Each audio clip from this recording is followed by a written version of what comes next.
chevaliers le menèrent donc au pied du château Sainte-Cécile. Malheureusement pour notre cher héros, il trouva porte close, les gardes ne voulant pas laisser un intrus pénétrer dans l'enceinte de la demeure. À cet instant précis, une troupe de troubadours, bien connue dans tout le royaume, nommée les Ministrels, fit son arrivée aux portes du château. Ces derniers avaient été appelés par le roi toulousain lui-même pour divertir sa cour lors de festivités. Notre rusé chevalier y vit un excellent moyen de pénétrer dans le château, en se faufilant parmi les troubadours et en se faisant passer pour l'un d'eux.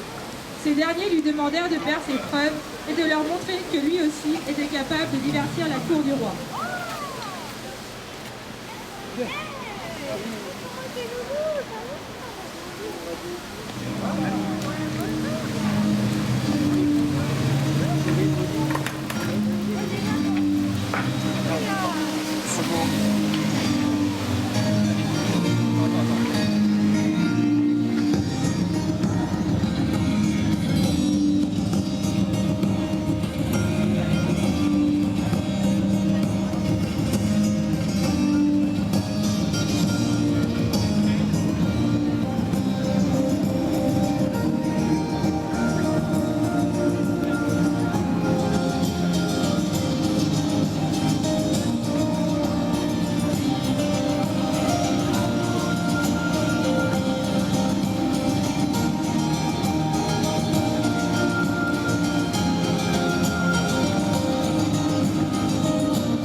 C'est donc non sans mal que notre courageux chevalier atteignit enfin la tanière du sorcier.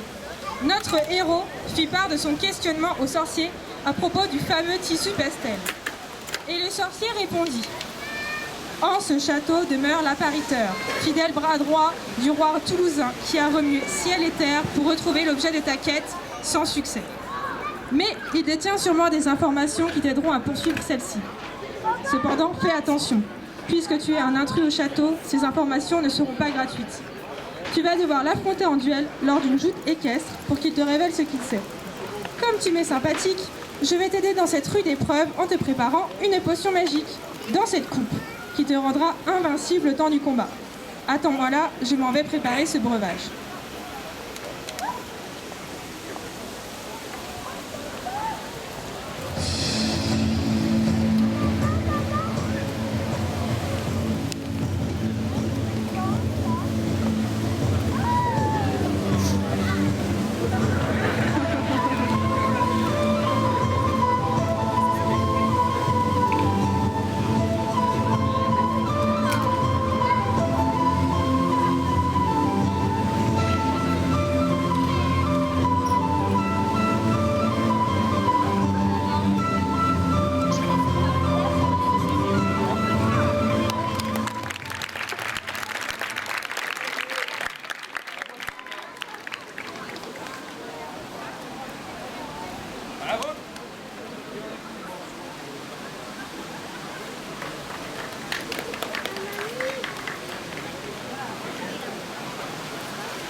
Mesdemoiselles, mesdamoiseaux, bienvenue à cet événement exceptionnel. Aujourd'hui, les deux meilleurs chevaliers du royaume de Toulouse et d'Albi vont s'affronter au cours d'un duel hippique-épique. Notre champion du pays, héros de la nation, reconnu comme le meilleur des chevaliers, j'ai nommé l'appariteur. Face à lui, coqueluche de dame, jouteur d'exception au service du roi albigeois, le chevalier Lapérouse. Le combat promet d'être à la hauteur de ces deux êtres surhumains. Retenez bien votre souffle. C'est parti!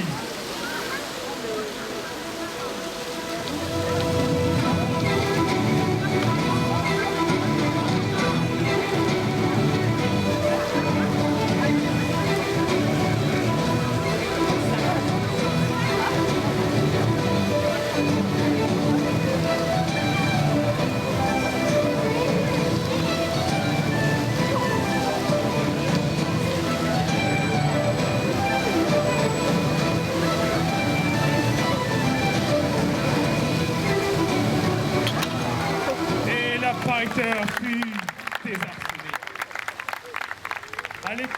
Le chevalier de Toulouse allait-il donner le coup de grâce? L'ayant au final emporté sur son adversaire, celui-ci avoue à notre héros le sinistre lieu où repose l'objet convoité. Un lieu dont la simple évocation provoque encore la peur des simples gens. Le palais de la Berbie. Et pour l'atteindre, le chevalier a encore quelques épreuves.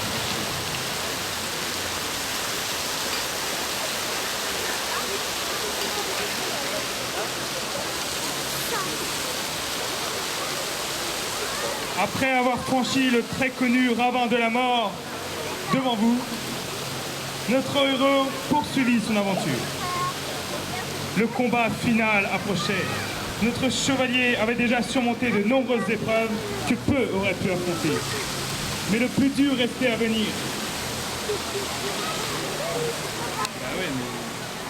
Les visions de la voyante le troublaient.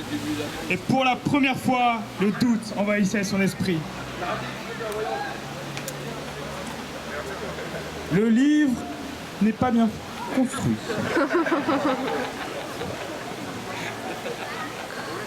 Je disais, après avoir franchi le fameux ravin de la mort, à peine le chevalier a-t-il mis pied dans la contrée suivante qu'il se fait accoster par une femme de l'autre côté du ravin. « Je vois en toi du courage et de la témérité, mon brave chevalier, lui dit-elle. Veux-tu que je te lise ton avenir ? Une dernière et rude épreuve t'attend avant d'atteindre ton but ultime. Je peux voir le futur et prédire ton avenir grâce à mes boules de cristal. »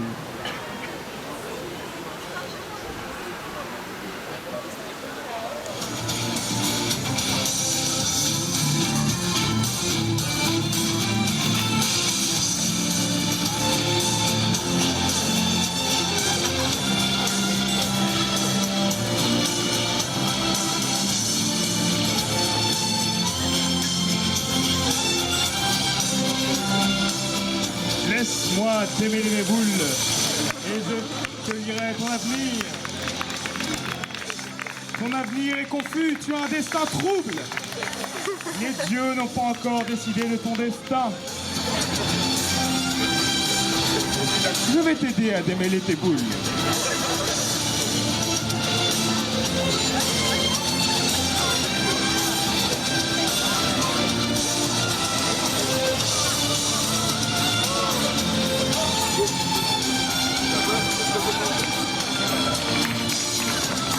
Ton avenir est vraiment très très trouble.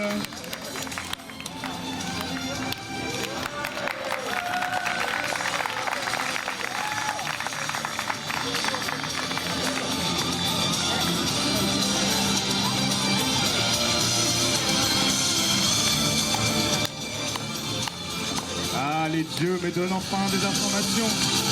Tu sauras tout de ton destin.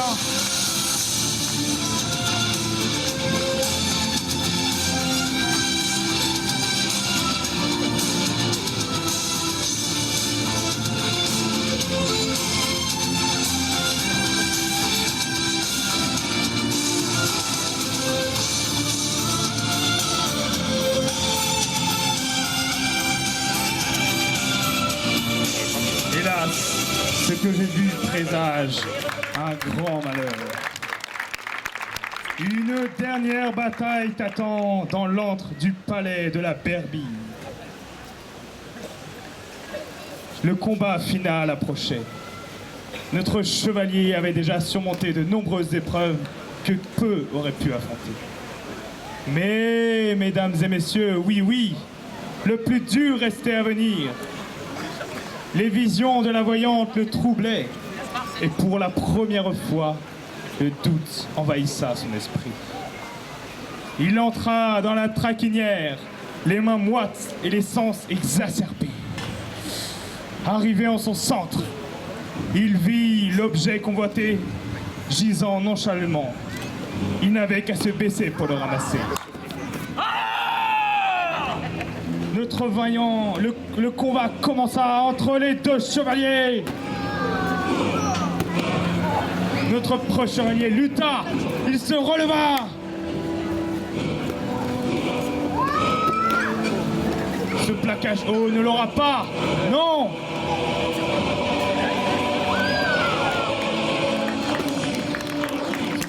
Ce fut dur, mais il tena. Il tena.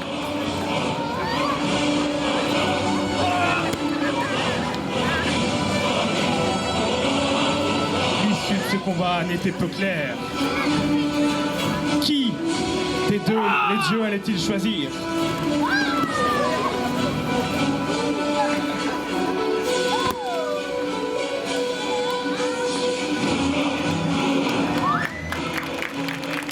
Notre vaillant héros, ayant enfin surmonté la dernière épreuve et trouvé l'objet de sa quête, il rentra alors dans la contrée qu'il chérissait. Et l'accueil, je dis bien l'accueil, fut à la hauteur de ses exploits!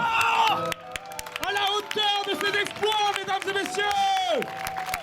Les villageois célébrèrent en compagnie du preux chevalier l'arrivée de la relique qui les délivrerait de leurs maux. Cependant, le mal frappa une fois encore. Effectivement. Le lendemain matin, la PLS inonda le village.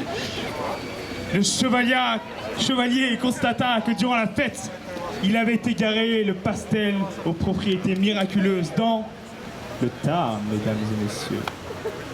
Et les brumes qui enveloppaient les souvenirs de notre héros refusèrent de lui livrer ce qui était advenu du trophée de sa quête. C'est ainsi qu'aujourd'hui encore, le mal continue de se lire. La légende veut que le pastel oublié se cache encore dans les fondations de la cathédrale attendant son heure.